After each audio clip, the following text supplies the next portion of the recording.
ಸಿಡಿಲಿಗೆ ಬರುವ ಮರದಂತಾಗಿದೆ. ಅಷ್ಟೇ ಯಾಕೆ, ಹೆಣ್ಣಿನ ಮೇಲೆ ಕಾಮವೆಂಬ ಕಚ್ಚ ಹರಿದು ಸಾಮಾನ್ಯರ ಹತ್ತಾಚಾರಕ್ಕೆ ನಲಿಗೆ ಹೋಗುತ್ತದೆ ಹೆಣ್ಣು ಮಕ್ಕಳ ಭಾರವಾದ ಜೀವನ. ನಿಮ್ಮ ಜಗತ್ತಿಗೆ ಅನ್ನ ಕೊಡುವ ದೇವರಾದ ರೈತನ ಮೇಲೆ ರಾಜಕೀಯವೆಂಬ ರಾಕ್ಷಸರು ರಕ್ತ ಹೀರುತ್ತಿರುವಾಗ ಬಳಲಿ ಬೆಂಡಾಗಿ ಹೋಗಿದೆ ಭಾರತದ ಬಡ ರೈತನ ಬದುಕು. ಅಂದಾಗ ಧರ್ಮ ಅಧರ್ಮಗಳನ್ನು ತುಳಿದು ನಿಂತಿರುವ ಬಂಡ ಪುಂಡಾಟಿಕೆ ಬುಡ ಸಮೇತ ಕಿಚ್ಚೊಗೆಯಲು ಧರ್ಮವೆಂಬ ಕಾಲಘಟ್ಟದಲ್ಲಿ ಮೆಟ್ಟಿ ನಿಲ್ಲುವ ಬಹುತೂರು ಗಂಡುಗಲಿ ಹುಟ್ಟಿ ಬಂದಿರುವರು ಈ ಕಲಿಯುಗದಲ್ಲಿ ಕಾರಣ. ಈ ಊರಲ್ಲಿ ನಡೆಯುವ ಮೋಸದ ಸರ್ವಾಧಿಕಾರಕ್ಕೆ ಶಕ್ತಿ ಹೊಡೆದು ಸಾಮ್ರಾಜ್ಯವನ್ನು ಕಟ್ಟಿ ಕಲಿಯುಗದಲ್ಲಿ ಕೊಟ್ಟ ಮಾತು ಇಟ್ಟ ಹೆಜ್ಜೆ ತೊಟ್ಟ ಜಲ ಸಾಧಿಸುವವರಿಗೂ ಸಮಾಧಾನವೇ ಇಲ್ಲ. ಈ ಸೇಡಿಗಾಗಿ ಸಿಡಿದಂತ ಕಾರಣನಿಗೆ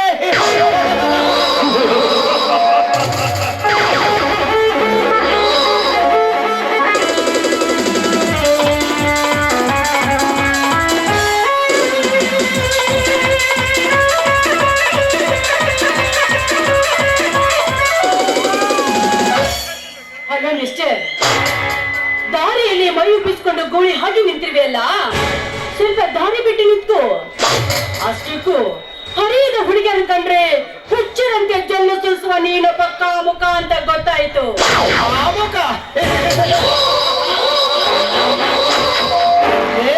ಹುಚ್ಚು ಹೆಣ್ಣೆ, ಹುಟ್ಟುವ ಪ್ರತಿಯೊಂದು ಗಂಡು ಮಕ್ಕಳಿಗೆ ಅಕ್ಕ ತಂಗಿ ತಾಯಿ ಎನ್ನುವ ಮಾವನ ರೀತಿ ಮನಮತಿಯನ್ನು ಕೊಟ್ಟು ಹಿಂದಿನ ಸಮಾಜದ ತಂದೆ ತಾಯಿಗಳು. ಆದರೆ ಫ್ಯಾಷನ್ ಎಂಬ ಮಾಯಲೋಕಕ್ಕೆ ಸಿಕ್ಕು ನಿಮ್ಮಂತ ಬಂಡ ಹೆಣ್ಣುಗಳ ಅರ್ಧಮರ್ಧ ಬಟ್ಟೆಯನ್ನುಟ್ಟು ಕೆಳಮುಚ್ಚಿಸಿ ಬರುವುದನ್ನು ನೋಡಿದರೆ ನನ್ನಂತ ಗಂಡಸರು. ಅಷ್ಟೇ ಆಗಲೇ ವಯಸ್ಸಾದ ಮುದುಕನ ಕಚ್ಚ ಕೂಡ ಲೂಸ್ ಆಗುತ್ತೆ. ಅಂತದರಲ್ಲಿ ನನ್ನದೇನು ಮಹಾ ನೋಡು, ನಿನ್ನಂತವಳನ್ನು ನೋಡಿದ ಹುಡುಗರಿಗೆ ಬರುವುದು ಸಹೋದರತೆ ಭಾವನೆಯಲ್ಲ, ಆಧಾರತೆ ಭಾವನೆ ಎಂಬುದನ್ನು ಮಾತ್ರ ಮರೆಯಬೇಡ. ತುಂಡು ಬಟ್ಟೆಯನ್ನುಟ್ಟು ತೊಡೆ ತೋರಿಸುವ ನಿಮ್ಮಂತ ಬಂಡ ಹೆಣ್ಣುಗಳು ಹುಟ್ಟಿಕೊಂಡು ಗಂಡಸಿನ ಗಂಡ ಸ್ಥಾನವನ್ನು ಕೆದಕಿ ಕಾಮದ ಕಟ್ಟ ಒಡೆಯುವುದು ನಿನ್ನಂತ ದೇಹ ಪ್ರದರ್ಶಿಸುವ ಸ್ವಚ್ಛಿನ ಹೆಣ್ಣುಗಳಿಂದ ಹೊರತು ಈ ಸಮಾಜದಿಂದಲ್ಲ. ನೀವು ಕೆಟ್ಟು ಹೋಗ್ತೀರಾ ಅಂತ ಕಟ್ಟಿರುವ 4 ಗೋಡೆ ಮಧ್ಯೆ ಇರಬೇಕೇನು ಈ ಹೆಣ್ಣಿನ ಜೀವನ? ನೀವು ಹೇಳುವ ಹಾಗೆ ಈ ಹೆಣ್ಣಿಗೆ ಸ್ವತಂತ್ರನೇ ಬೇಡವಾ?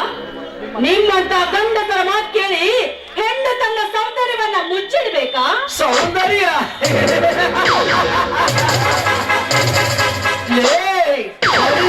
ಕಾಮಿನಿ ಹೆಣ್ಣೆ, ಸೌಂದರ್ಯ ತೋರಿಸಲೆಂದು ಅರ್ಧಮರ್ಧ ಬಟ್ಟೆಯನ್ನುಟ್ಟು ಬೆತ್ತಲಿಯಾಗಿ ಬಂದು ನಿಂತರೆ ಸೌಂದರ್ಯಕ್ಕೆ ಮೆರಗು ಬರುವುದಿಲ್ಲ ವಿನಃ ನನ್ನಂತ ಹರಿಯದ ಹುಡುಗರ ಗೂಳಿಯಂತೆ ನಿನ್ನ ಮೈ ಮೇಲೆ ಬರುವರು ಎತ್ತರ.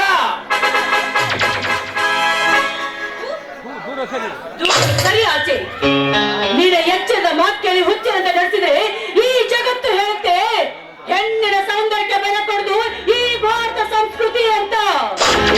ಹುಚ್ಚು ಹೆಣ್ಣೆ, ಜಗತ್ತಿನಲ್ಲಿ ಅತ್ಯಂತ ಸೌಂದರ್ಯವತಿ ಹೆಣ್ಣುಗಳಿರುವುದು ಭಾರತದಲ್ಲಿ ಅಂತ ಇಡೀ ಜಗತ್ತೇ ಬಾಯಿ ತುಂಬ ಹೊಗಳುತ್ತೆ. ಅದರಲ್ಲಿ ನಿನ್ನಂತೆ ತುಂಡು ಬಟ್ಟೆಯನ್ನುಟ್ಟುವ ಸುಂದರಿಯರಿಂದಲ್ಲ.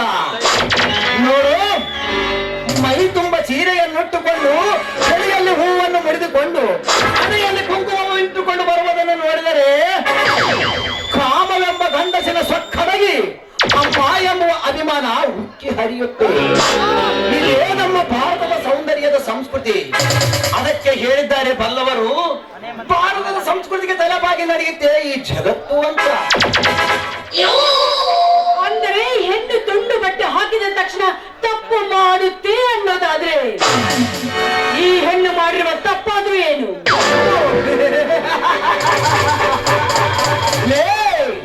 ಮುಂದಿನ ಪೀಳಿಗೆಗೆ ದಾರಿ ದೀಪಗಳಾಗಬೇಕಾದ ನಿಮ್ಮಂತ ಹೆಣ್ಣುಗಳೇ ಬಾರಿನಲ್ಲಿ ಕುಳಿತು ಬೀರು ಕುಡಿಯುವ ಚೆನ್ನಾಗಿ ಹೆಣ್ಣುಗಳು ತುಂಬಿಕೊಂಡಿರುವರು ಈ ನಿನ್ನ ಹೆಣ್ಣಿನ ಕುಲದಲ್ಲಿ.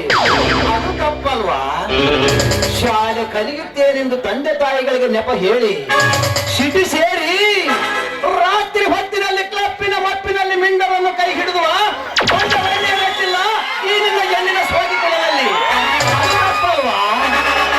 ಅಷ್ಟೇ ಯಾಕಲೇ 9 ತಿಂಗಳು ಎತ್ತು ಹೊತ್ತು ಸಾಕಬೇಕಾದ ನಿನ್ನಂತ ಹೆಣ್ಣುಗಳೇ ಹೆಣ್ಣು ಹಾಗೆ ಮಾಡುವ ಬದ್ಮಾಸ್ ಹೆಣ್ಣುಗಳಿಟ್ಟಿಲ್ಲ ಈ ನಿನ್ನ ಹೆಣ್ಣಿನ ಸ್ಥಳದಲ್ಲಿ ಅದು ತಪ್ಪಲ್ವಾ? ಅದಕ್ಕೆ ಹೇಳಿದ್ದಾರೆ ಬಲ್ಲವರು, ಹೆಣ್ಣಿಗೆ ಎಣ್ಣೆ ಶತ್ರು ಅಂತ.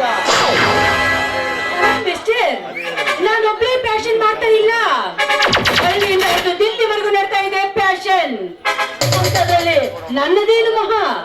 ಮುಚ್ಚು ಬಾಯಿ ಹುಚ್ಚು ಹೆಣ್ಣೆ, ಈ ಕಲಿಯುಗದಲ್ಲಿ ಭಾರತದ ಸಂಸ್ಕೃತಿ ಉಳಿದಿರುವುದು ಹಳ್ಳಿಯ ಬಡ ಹೆಣ್ಣು ಮಕ್ಕಳಿಂದ ಹೊರತು ಎಂಟಿ ಬ್ಯಾಗ್ ಹಾಕಿ ಬೈಕಿನಲ್ಲಿ ಸಿಡಿಸುತ್ತೋ ನಿಮ್ಮಂತ ಶ್ರೀಮಂತ ಸೋಗಿನ ಲೇಡಿಯರಿಂದಲ್ಲ. ನೋಡು, ನಿಮ್ಮಂತವಳಿಂದ ನಮ್ಮ ಭಾರತದ ಸಮಾಜ ಕಾಪಾಡಬೇಕಾದರೆ ನಿಮ್ಮಂತವಳಿಗೆ ನಮ್ಮಂತವರ ಬುದ್ಧಿ ಬರೆಸಲೇಬೇಕು. ಬೇಡ ಬೇಡ, ದಯವಿಟ್ಟು ನಾನೇನು ಮಾಡ್ಬೇಡ, ನೀನು ಕೈ ಮುಗಿ ನನ್ನ ಬಿಟ್ಬಿಡು. ಲೇ, ನಿನ್ನ ಶೀಲದ ಸೆರಿಗೆ ಬೆಳೆಸುವ ಶೆಣ್ಣನೂ ನಾನಲ್ಲ, ನೆರವಳೆಂಬುವ ಬಂಡನೂ ನಾನಲ್ಲ. ಆದರೆ ಈ ಸಮಾಜವನ್ನು ಕೆಡಿಸುವ ಗರ್ವ ತುಂಬಿದ ತರುಣಿಯರನ್ನು ಸರಿದಾರಿಗೆ ತರುವ ಸರ್ದಾರ ನಾನು. ಎಲ್ಲ ನನ್ನ ಸಮಯ ವ್ಯರ್ಥ ಮಾಡಿದ ಒಪ್ಪಿಗೆ ಬೇಡ, ನಿನಗೆ ತಮ್ಮಯ್ಯ ಅಂತೀನಿ, ನಾನೇನು ಮಾಡ್ಬೇಡ, ಬಿಟ್ಬಿಡು. ನಿನ್ನಂಥವಳನ್ನು ಹಿಡಿದುಕೊಳ್ಳುವ ಮತಿಗಿನ ಗಂಡಸು ನಾನಲ್ಲ. ಈ ಹೆಣ್ಣನ ಕೈಯಲ್ಲಿರುವ ಗುಂಡು ನಿನ್ನ ತಲೆ ಸೀಳುವುದಕ್ಕಿಂತ ಮುಂಚೆ ಹೆಣ್ಣೆ ದಾರಿ ಬಿಟ್ಟು ದೂರ ಸರಲಿಲ್ಲ.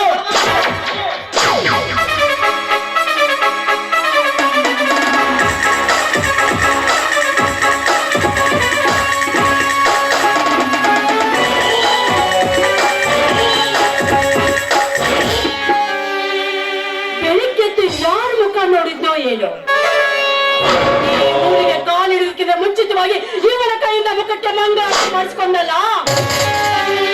ಇವನು ಯಾರು ಅಂತ ಕಂಡಿಡ್ದು ನಮ್ಮನೆಗೆ ಇವನಿಗೊಂದು ಗೊತ್ತಿಲ್ಲ.